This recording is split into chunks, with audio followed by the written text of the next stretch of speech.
Hey everyone, welcome to an episode of Audi Outdoors. Today I'm going to make a video about velomobile visibility on the road compared to, say, a taller vehicle. So this is about where I would normally ride on the road. Now keep in mind that this road is quite narrow. It's only about 6 foot wide in this lane, so I'm going to show you what it looks like from a taller vehicle's perspective when they pass it. And it just so happens that I have a taller vehicle to test this against. Now this is a very low traffic road. It's really no one but local people that live on this road. So we're gonna go ahead and test it on this road. Alright, so I'm in my big truck now. We're gonna begin our approach on this road. You can already see the strobe. It is kind of in a blind spot a little bit, but usually as I approach something like this, I'm gonna get over and go around it. See, right about there, it's still visible, but it's not really visible, but it's visible in the rear view mirror. And that's just kind of how visible they are on the road. And I'll show you what kind of vehicle I'm driving in a minute. Alright, so this is to kind of show you what vehicle I was driving. Driving this old Ford F-250 pickup truck. And you can see next to the velomobile, the wheel is actually taller than the top of my velomobile.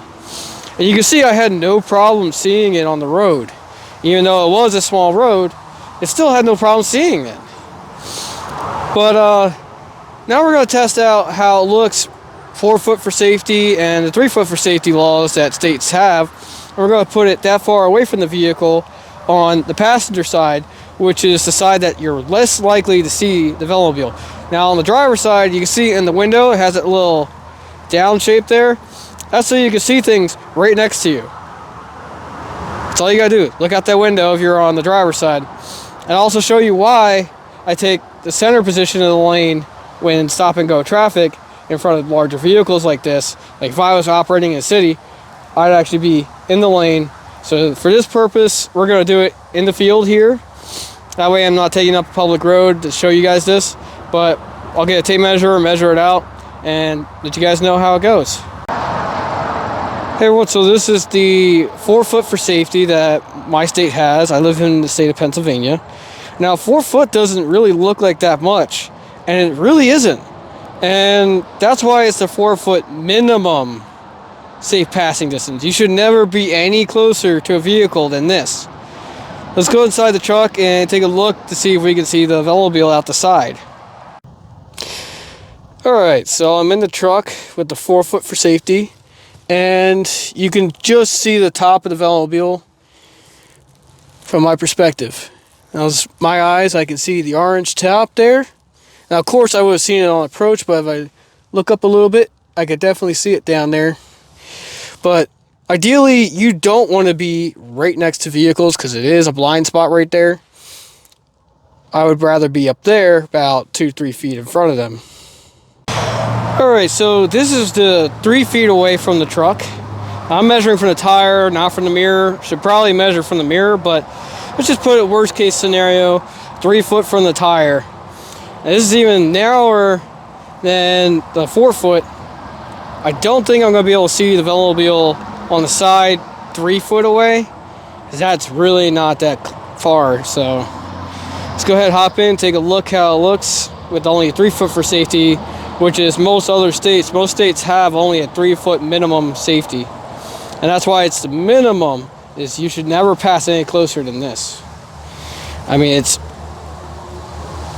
a really narrow gap.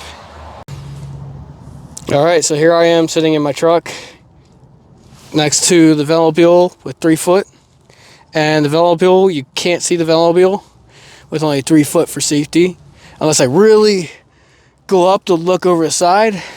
But yeah, it's basically invisible on the side with only 3 foot for passing. But again, the truck would see it upon approach, like I showed earlier in my video. Now I'm going to show you what I would do in this situation if I'm riding my velomobile, where I would like to position myself. I wouldn't position myself right there. I would position myself out in front a couple feet, usually in the crosswalk. Alright, so here's my velomobile if I pull forward at a traffic light. It's not too noticeable, but again, they're going to see me approaching. But being a couple feet out in front of it definitely helps. So I'll go ahead and show you guys how far out in front I actually am. Now this is quite normal for me to do, especially when dealing with stop and go traffic. But that's basically where the crosswalk would be. The stop line would be back here. I'd be off to the side in the crosswalk. Now again, I prefer not to ride off to the side if I'm in like dense traffic or anything like that. So what I'm going to do is I'm going to show you guys the position in the lane I take, which is center lane when vehicles are approaching. So I'd say this is probably a normal gap that vehicles usually leave me in traffic when I take the center of the lane. We're going to go ahead and hop in the truck and see how it looks from the truck's perspective. So this is the view from the driver's seat of the truck. And as you can see, it's much more visible from the center lane than it is from the shoulder over there, or pretend shoulder. And you can see just from the driver's seat directly in front of us, right in the center line. So that's why I prefer to ride in the middle of the road in dense traffic areas. In my opinion, I don't really care if it's against the law or not. To me, it's something that can be life or death. So if a cop wants to pull me over for trying to be a little safer and being more visible, I welcome them to pull me over, give me a ticket. Sure, I'll admit to it, and I'll tell the judge that, hey, put in some bike lanes. You don't want me to ride in the road? Put in the proper bike lanes. And make sure that they're clear and maintained. Because while sometimes people put in bike lanes, they don't maintain them. And they'll let a bunch of debris on them, they'll let cars park on them, and they'll put them right outside of a dooring zone. A dooring zone is very real when it comes to cycling, because all the driver has to do is open their door open when you're coming down the road doing 20 miles an hour and slam into their door, and you're going to have a bad day. Now, it is the driver's fault if they fling their door open, because they're legally supposed to look before they open their door. It makes the driver liable in most situations.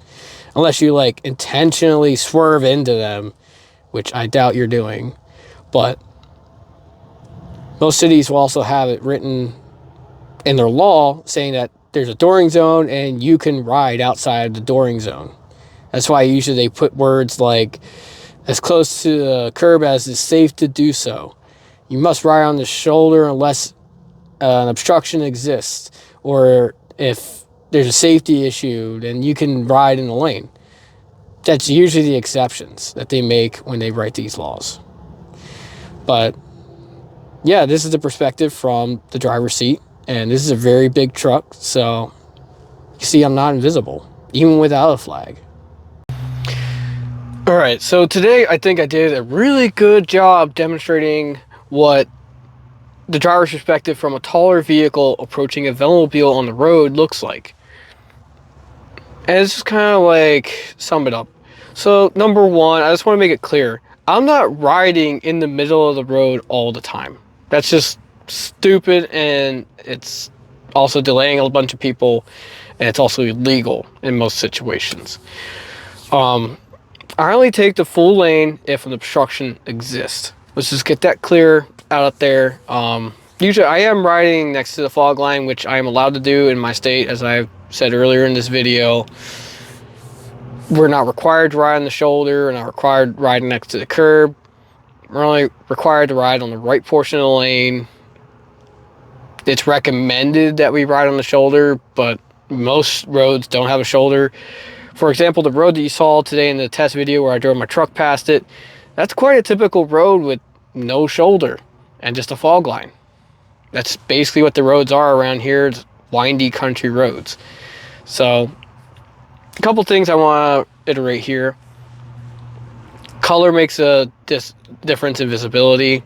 Strobe makes a difference in visibility. Lane positioning makes a difference in visibility. You can only control the things that you have control of. You can control what color you are, what color your vehicle is or velomobile is, what color clothing you're wearing. You can control whether or not you have strobes or lights on the back, and you can control what position you take in the lane.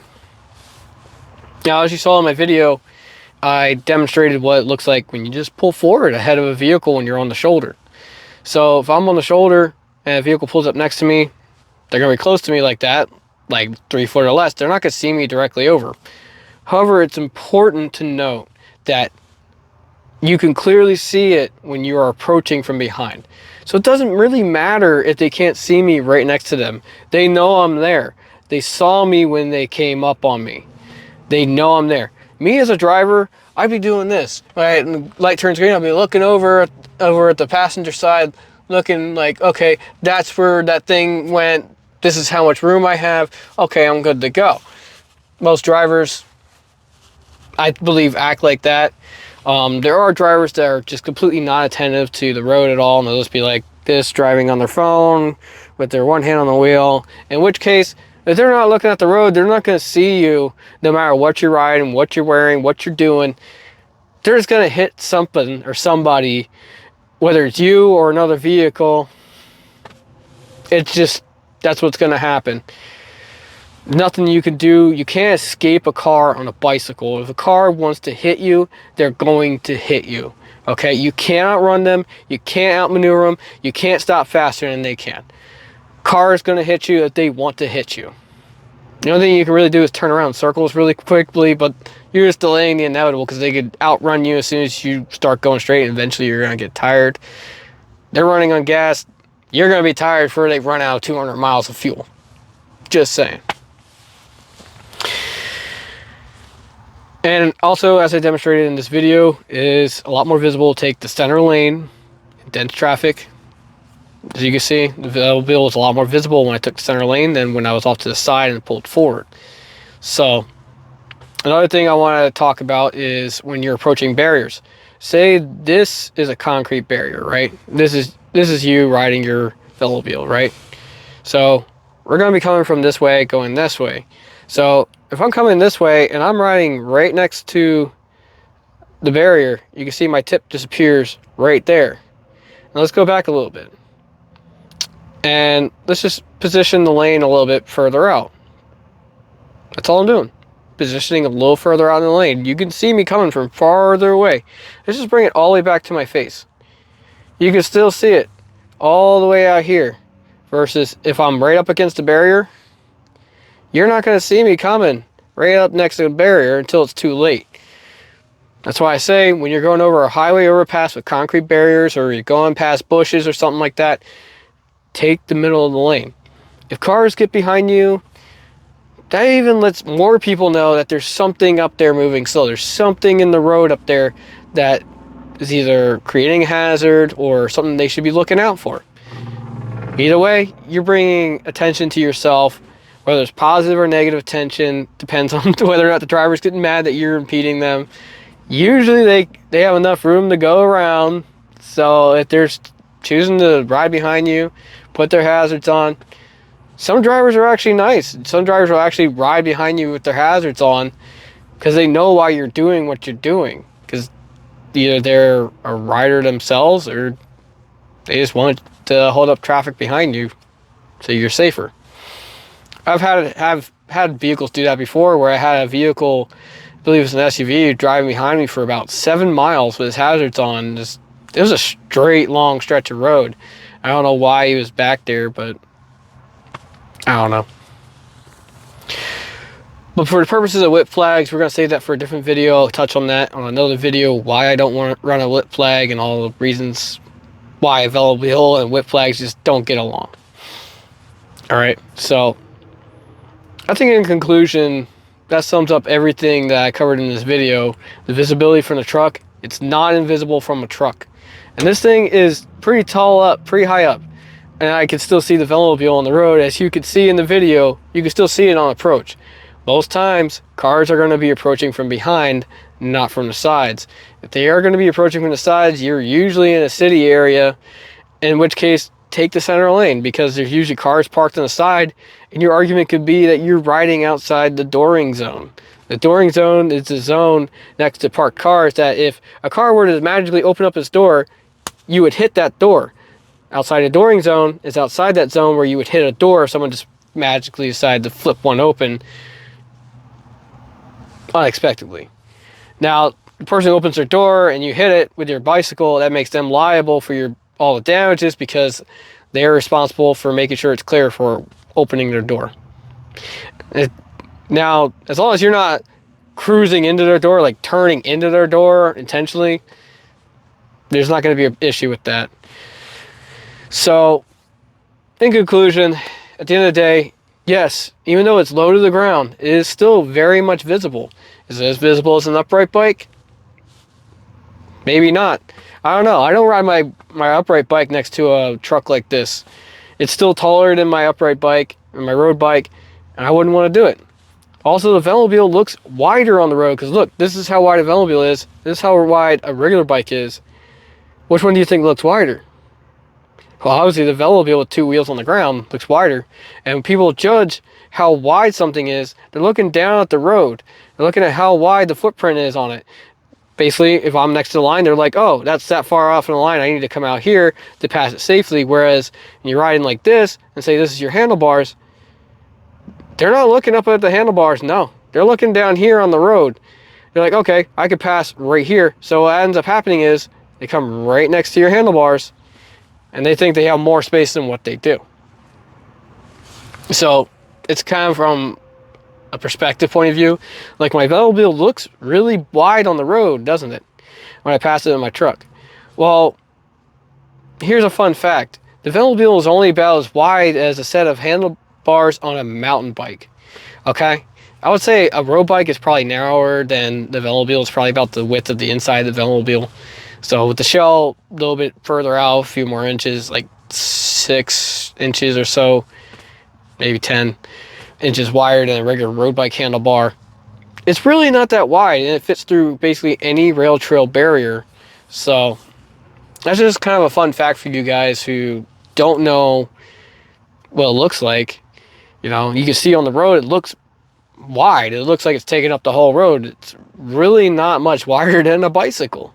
So this kind of drives home my point that it does look more visible. It looks bigger than a regular bike. Even though it's not tall, it's still wider. It looks wider, even though it's not actually wider.